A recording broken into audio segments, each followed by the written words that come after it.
পুরো এলাকা খুঁজে তেমন ঘর বের করা যাবে না যে করে ইয়াবা ব্যবসা নেই। যেন ইয়াবাই এই এলাকার মানুষের একমাত্র পেশা। কক্সবাজারের মানুষের কাছে এটি এখন ইয়াবা গ্রাম হিসেবে পরিচিত। এই অবস্থা সৃষ্টি হয়েছে কক্সবাজার জিলং ইউনিয়নের বাস টার্মিনাল সংলগ্ন পশ্চিম লারপাড়া এলাকায়। একসময় বাস টার্মিনালের আশেপাশে বসবাসকারী মানুষগুলো আর্থিকভাবে তেমন সচ্ছল না হলেও হাল সময়ে এদের বেশিরভাগই কোটিপতি। বিলাসবহুল বাড়ি, গেস্ট হাউস, পরিবহন সহ হোটেল ধন সম্পদের মালিক।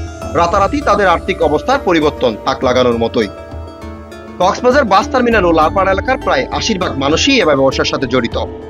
এর মধ্যে যেসব ইয়াবা ব্যবসায়ীদের বিরুদ্ধে মামলা হয়েছে, পুলিশের হাতে আটক হয়েছে, কারাভোগ করেছেন এবং স্বরাষ্ট্র মন্ত্রণালয়ের মাদক কারবারির তালিকায় অন্তর্ভুক্ত তাদের অনেকের অবস্থান লারপাড়া এলাকায়। এর মধ্যে শীর্ষে রয়েছে পশ্চিম লারপাড়া এলাকার কবির ওরফে টুকাই কবির। কবির স্থানীয় জকির আহমেদের ছেলে।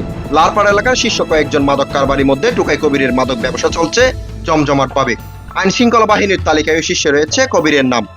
স্বরাষ্ট্র মন্ত্রণালয়ে তালিকাভুক্ত মাদক কারবারি কবিরের বিরুদ্ধে রয়েছে 4 থেকে 5টি মামলা। একসময় টুকাই হিসেবে পরিচিত কবির এখন লারপাড়া এলাকার মাদকের ডন। নিয়ন্ত্রণ করেন স্থানীয় নেতাদের, সখ্যতা রাখেন কতিপয় আইন শৃঙ্খলা বাহিনীর সদস্যদের সাথে, যার কারণে প্রকাশ্যে মাদক বিক্রেতা কবির রয়েছে ধরাছোঁয়ার বাইরে।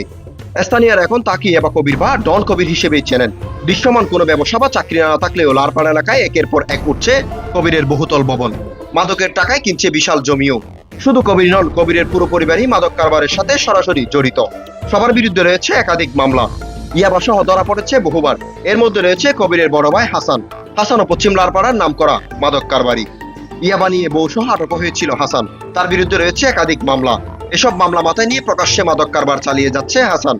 কবিরের আরেক ভাই জনি। মাদক ও ডাকাতি সহ 10টির অধিক মামলা রয়েছে জনির বিরুদ্ধে। লারপাড়া এলাকার শীর্ষ মামলার আসামির মধ্যে জনি অন্যতম।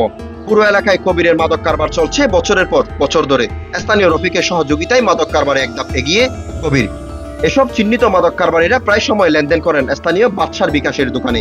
লারপাড়া এলাকায় নিরাপদ মাদক কারবারিদের বিকাশ এজেন্ট বাদশার দোকান হিসেবে বেশ নাম রয়েছে। কবিরের পারিবারিক ইয়াবা ব্যবসায়ী সহযোগী হিসেবে রয়েছে হেলাল। ইয়াবা সহ 2বার আটক হয়েছিল হেলাল। এখন মাদক মামলা মাথায় নিয়ে কবির পরিবারে ইয়াবা কারবারে যুক্ত রয়েছে হেলাল। তার সাথে সহযোগী হিসেবে রয়েছে বার্মায় আনিস। আনিসও ইয়াবা সহ আটক হয়ে তালিকায় চলে আসেন। তাদের সাথে যুক্ত রয়েছে আরেক ইয়াবা কারবারি মেহেদি।